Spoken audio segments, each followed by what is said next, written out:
La caída diaria más importante desde 2007, así de fuerte fue el desplome de la bolsa de Shanghái este lunes, que con su baja de 8,5% contagió al resto de las bolsas como no se veía desde el comienzo de la crisis subprime.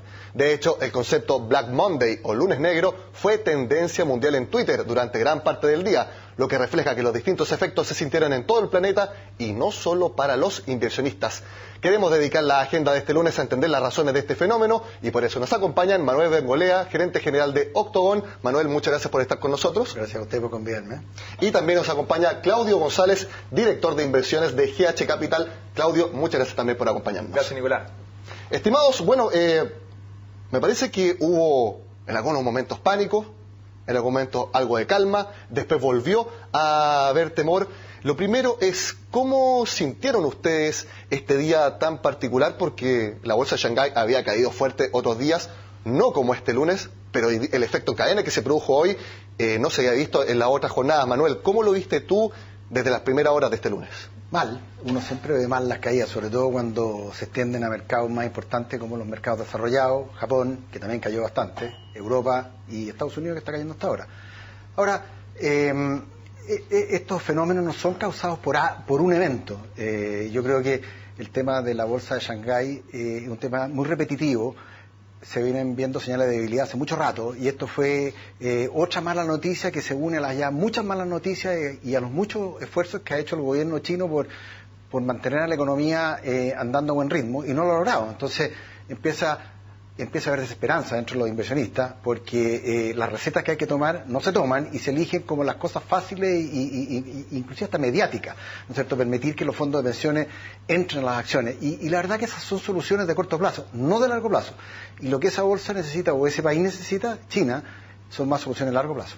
En ese sentido, para poner en contexto lo que comunicó el gobierno chino este domingo fue que los fondos de pensiones pueden invertir hasta 30% de sus activos en los mercados. A tu juicio, Claudio, ¿eso es una más de otras medidas como la devaluación del yuan, como distintos recortes en la tasa de interés, inyección de liquidez en distintos mercados que no están convenciendo entonces a los inversionistas? ¿A ti, por ejemplo, no te ha convencido las actuaciones del Banco Popular? No, digamos que el problema de China, y ahí concuerdo con Manuel, el problema de China es bien estructural y es algo que por lo demás veníamos viendo hace años atrás. Es decir, hace tiempo que hay muchas dudas respecto de la capacidad de sostenibilidad del sistema financiero. Hay muchas dudas respecto de los brokers en la bolsa. Hay muchas dudas respecto del sector inmobiliario. Entonces, la verdad es que después de tantas dudas, hoy día con el gobierno chino llevando adelante acciones que tienden a dar la sensación de que está tratando de navegar en aguas turbulentas, hace pensar al mundo que en realidad la debilidad china es más grande de lo que pensábamos y por tanto se ahondan las pérdidas. Yo veo a China de verdad en un camino un poco sinuoso, zigzagueante y creo que vamos a tener más volatilidades como esta, de todas maneras. ¿Qué es lo que puede estar pasando? El gobierno chino está dando algunos manotazos de ahogados porque este cambio estructural de su economía, pasar de depender fuertemente de las exportaciones al consumo interno, a la demanda interna, es algo que quizás no está resultando y está un poco en un punto medio donde no sabe qué hacer exactamente, si echar pie atrás o con nuevas medidas darle una nueva fuerza. ¿Cómo lo ven ustedes? Yo creo que el gobierno chino sabe perfectamente lo que tiene que hacer. El problema es que no tiene la voluntad para hacerlo, porque usualmente las medidas que hay que tomar para este tipo de eventos son medidas que son políticamente impopulares. Y a pesar de que China no es una democracia, igual no hay oposición partiendo por eso. Claro. Sí, pero igual al gobierno le molesta, digamos, o le puede llegar a molestar en su génesis interna tener este tipo de eventos donde ya además juntarle ¿no es cierto?, problemas civiles, marchas, manifestaciones, protestas, no es bueno.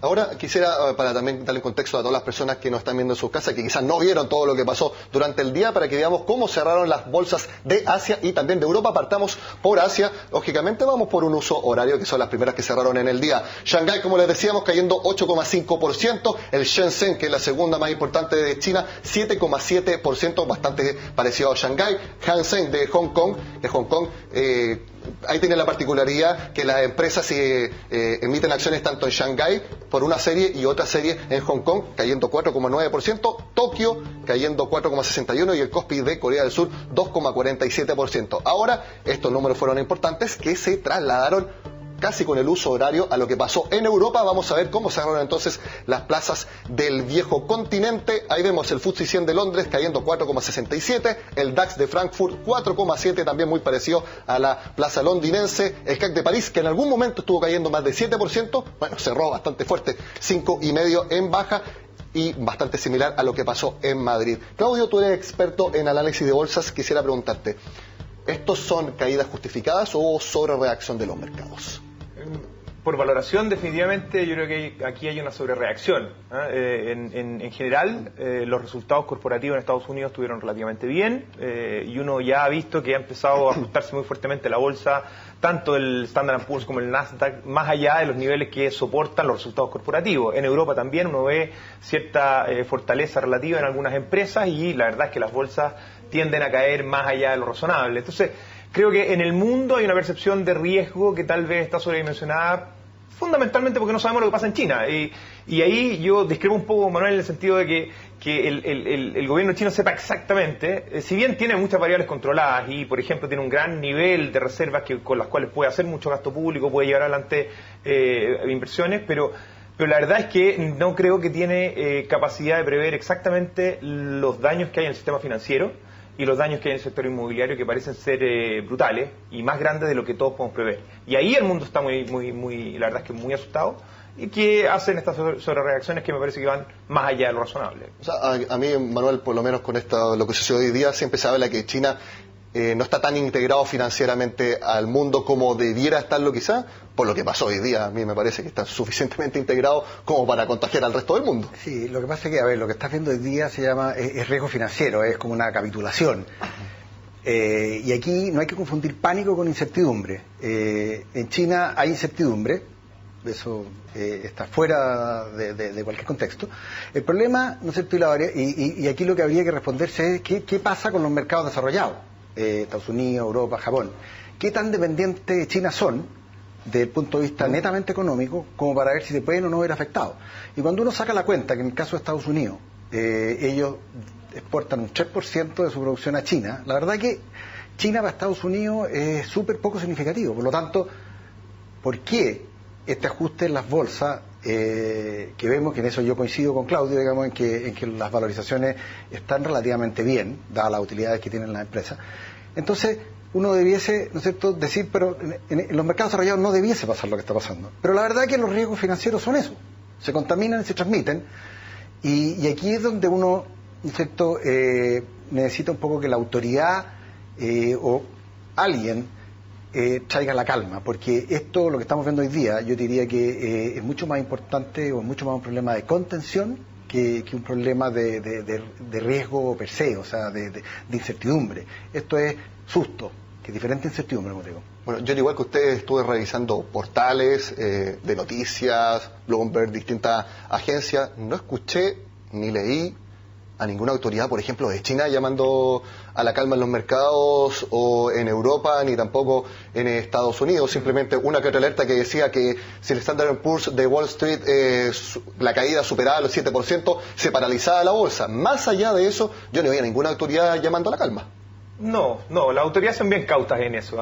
Si bien yo creo que es bueno siempre dar una señal de calma, pero las autoridades tratan de evitar interceder en los mercados de tal manera de eventualmente profundizar las pérdidas o jugarse por una u otra posición. Ya hemos visto a la Reserva Federal, por ejemplo, en lo que ha estado siempre su posición respecto a las subidas o no de tasa de interés, que ya están quedando como un poco en el olvido. Ya estamos pensando que las tasas de interés de Estados Unidos van a subir realmente el próximo año.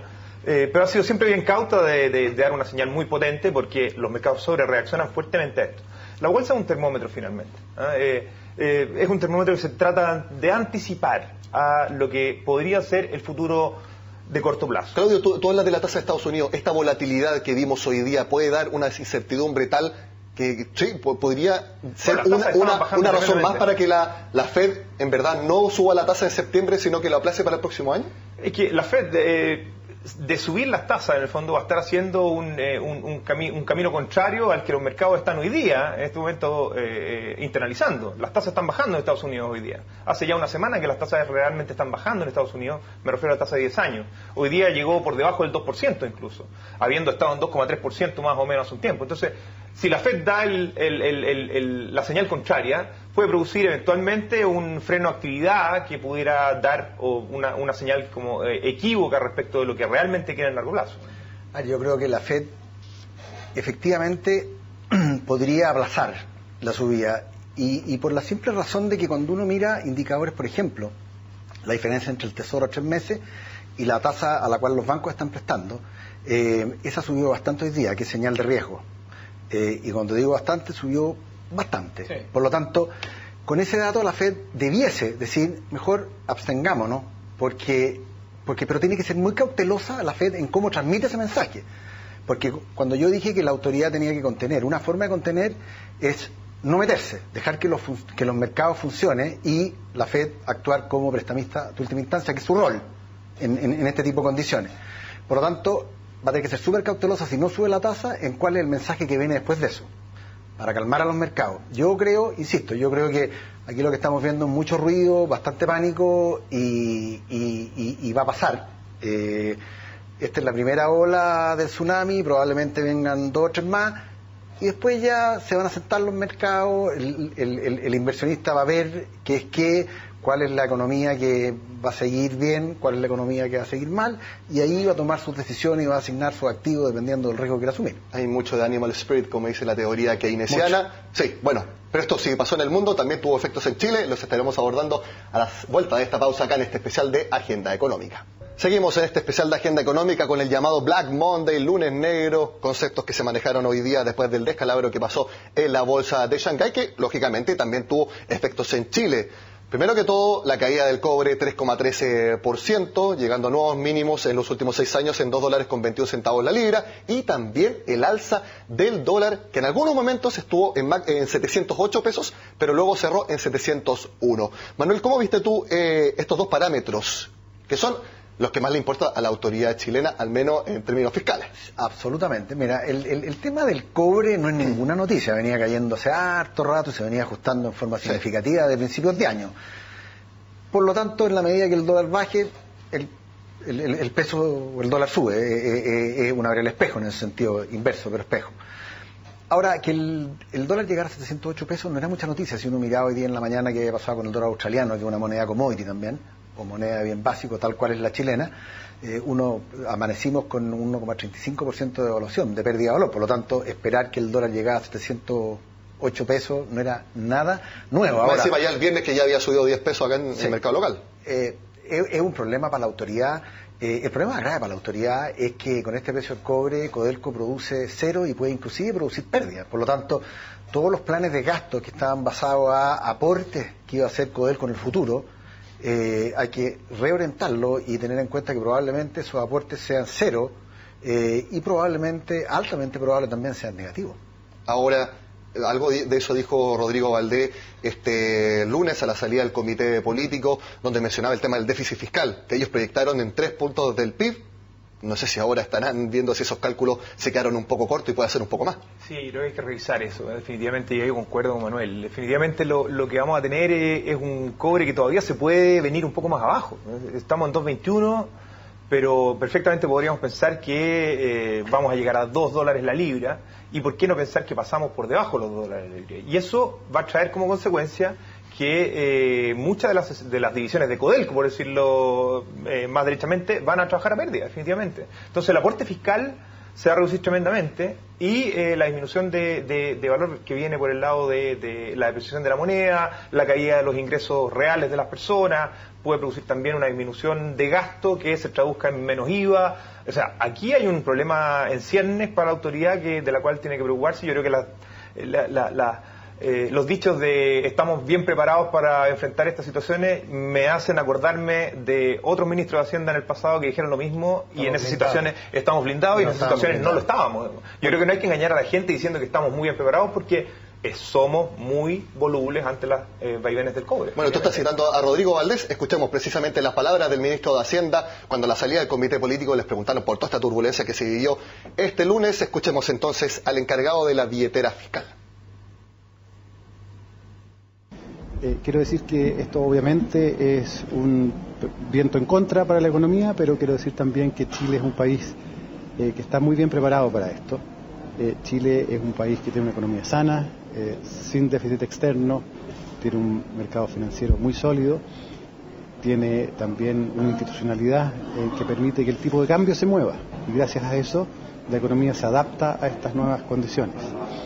En estos momentos de mucha volatilidad también las empresas, la gente se preocupa del financiamiento, y quiero decir que Chile tiene amplia liquidez para enfrentar estos periodos. Nos ha pasado en el pasado muchas veces este tipo de volatilidad, y cada vez los países emergentes aprendemos a manejarlas mejor, y Chile yo diría que es un alumno aventajado en esa clase de cómo manejar esta situación. Manuel, ¿concuerdas con el ministro de que somos un alumno aventajado en la región para manejar las turbulencias financieras? Yo creo que en esa parte sí coincido que somos un alumno aventajado, pero cuando se ve un tsunami, ¿no es cierto?, arrastra a todos los alumnos, a los aventajados, a los no aventajados y a los porros. Y lo que tenemos que entender, ¿no es cierto?, que lo que se viene para los países emergentes, sobre todo para Latinoamérica, es altamente dependiente de China. Y aquí la raíz del problema se llama China. Entonces, la autoridad tiene que entender que China va a ser un problema, que el precio del cobre probablemente va a seguir cayendo. Por lo tanto, hay que ajustarse hacia esa nueva realidad y lejos de hacer los planes de reforma que están empujando, los planes que el mercado esperaría son absolutamente otros. De hecho, ya hemos escuchado algunas voces que dicen que se puede empezar a utilizar los fondos soberanos, por ejemplo, el Fondo de Estabilidad Económica y Social. Sí, pero eso es comerse los ahorros, ni más ni menos. Y eso tiene problemas. Como te digo, somos un alumno aventajado, somos sanos. Eso es todo cierto, pero esto es como estar en un velero y se viene una ola de 10 metros contra nosotros. O sea, hay que agarrarse bien nomás para no hundirse. Y yo diría que estamos en una situación en que probablemente de manera estructural, antes de usar esos ahorros, que concuerdo que es comerse los ahorros, esto de traer los fondos de fuera, estamos en una situación definitivamente más frágil que en otras situaciones de turbulencia internacional o de crisis como la asiática o... ¿No estamos mejor preparados que en el momento de la crisis subprime? Yo diría que no estamos mejor preparados, definitivamente. Tenemos un déficit fiscal mayor que en otras situaciones. Tenemos un déficit en cuenta corriente también grande, y por tanto tendo a pensar que esto es más bien un discurso que ojalá que sea cierto, pero tenemos que verlo en la realidad, ¿no? A ver, yo creo que además el déficit en cuenta corriente no es tan grande, ¿eh? Yo creo que el problema viene por otro lado. Nosotros estamos con un plan interno que no es bueno, que significa menor crecimiento, y eso ya no hay duda, lo dijo el mismo Banco Central con sus shock autónomos. Entonces, si a eso le agregamos un escenario externo bastante más negativo de lo que se preveía hace 6 meses atrás, hace un año atrás, entonces uno tiene que hacer los ajustes a este nuevo escenario. Y sí, somos un alumno aventajado, pero hay que tener cuidado que la autoridad, que es quien decide qué reforma se hace o no se hace, no exacerbe una situación que viene bastante enredada desde el exterior. Y en eso yo echo de menos un poco la calma, los ministros que digan, ¿saben qué más? Vamos a repensar estas reformas de verdad, porque el tema de China y de la desaceleración china no es una broma, no es algo como para que se va a solucionar, porque la verdad que yo creo que es un problema estructural. Y no es trivial porque es nuestro principal socio comercial y como lo hablamos muy dependiente para nosotros por efecto de cobre.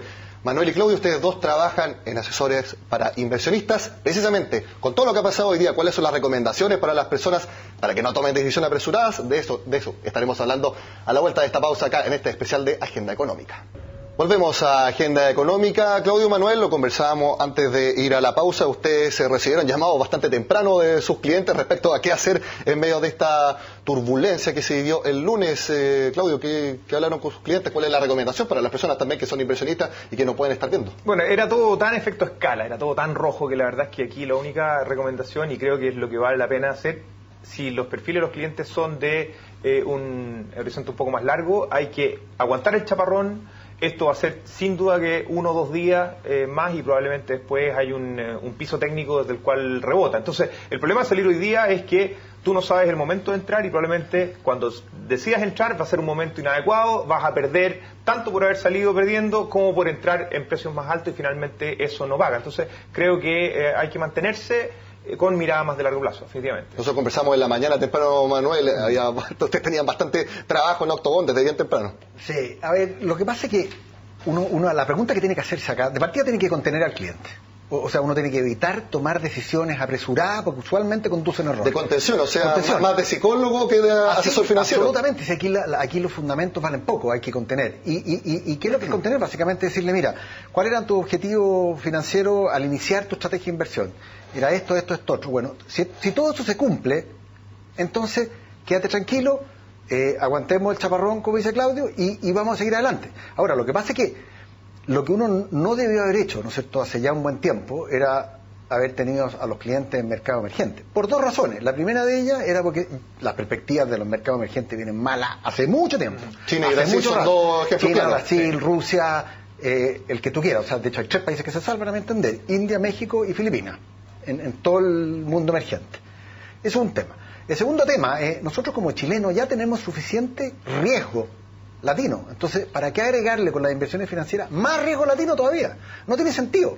Por lo tanto, uno debió haber estado muy, muy concentrado en mercados desarrollados. Si eso es así, yo creo que esto para los mercados desarrollados va a ser un viento en contra, pero no va a desviar el buque de su rumbo. Entonces, bueno, ese es precisamente lo que privilegiamos nosotros finalmente. No teníamos casi clientes en bolsa local, ni en América Latina, ni en mercado emergente, estaba todo en un 90% en Estados Unidos, dólar, y un 10% más o menos en buenas empresas en Europa, en euro. Entonces, la verdad es que mover esa cartera, ¿hacia dónde hoy día? No vale la pena, la verdad es que hay que quedarse y esperar a que las bolsas retomen su nivel. O sea, los que tienen inversiones en mercado emergente, por ejemplo, en China, quédense ahí nomás, ya no vale la pena salirse. No, yo no sé. Yo creo que habría que esperar, yo esperaría un rebote y tratar de salir. Sí, esperar el rebote en los próximos días y ahí salirse. Si uno está en China, como dice Manuel, si uno está en China, o está en Rusia, o está en Brasil, creo que hay que pensar en salir haciendo la pérdida que haya que hacer. Sí, yo creo que uno es público, por lo demás, uno debe haber salido hace rato de Brasil, y te voy a decir el caso de Brasil. El caso de Brasil es muy parecido al chileno, ¿no es cierto? Hace 2 años atrás todos decían que en Brasil había que hacer ajustes, que el tema político no era tan importante. Bueno, hoy día ese tema no tan importante significa un 2% que hay en el PGB para este año y otro porcentaje menor de que haya para el próximo año. Y un 25% de evaluación de la moneda. Y nosotros vamos, al paso que vamos, en un camino demasiado parecido.